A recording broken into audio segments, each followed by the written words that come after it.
first, let me thank Chadwick and Knowledge Works and all for putting this together.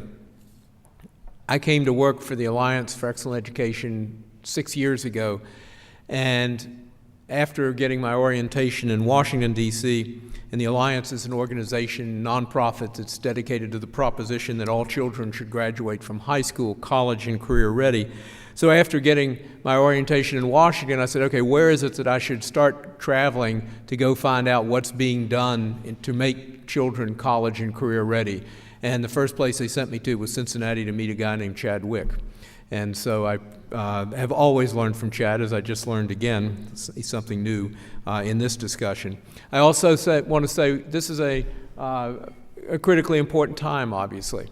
And so I'm going to ask you a couple of questions and to sort of set the framework. Well, actually, I'm struck as well by this being an incredibly lovely, ornate old building, 1892, according to Chad.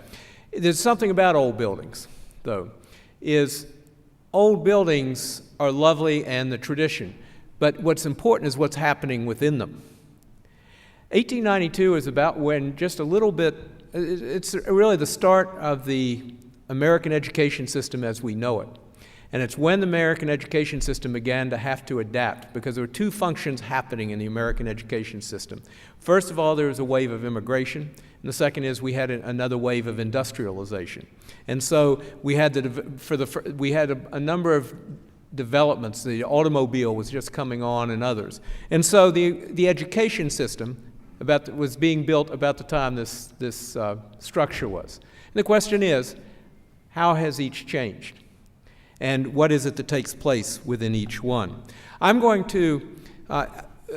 in Ohio. I've been doing a fair amount of traveling, as Tom and Deirdre and others have. So I just want to ask, is there enough money? Okay.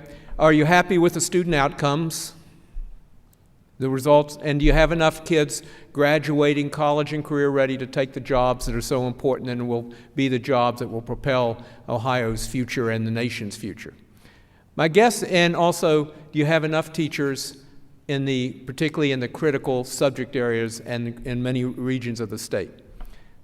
Okay, I think this is time to talk about technology then.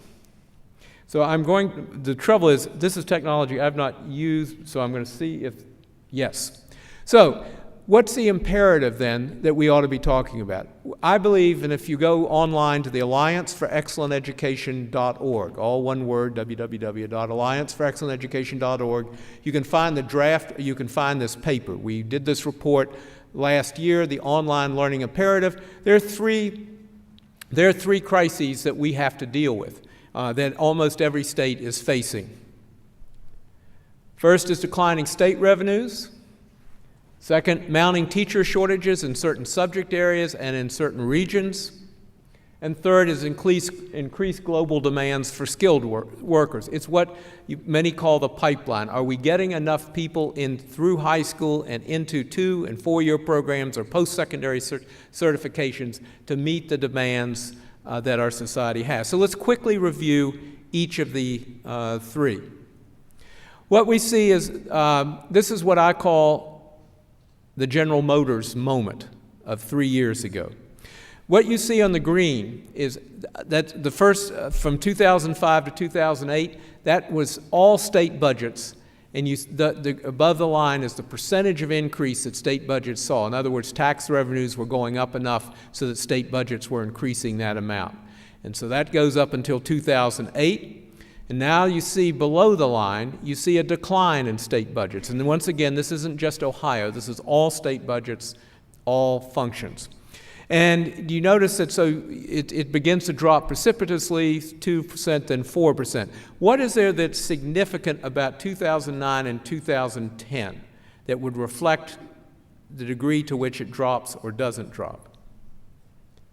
That's the 2-year period of the federal stimulus package.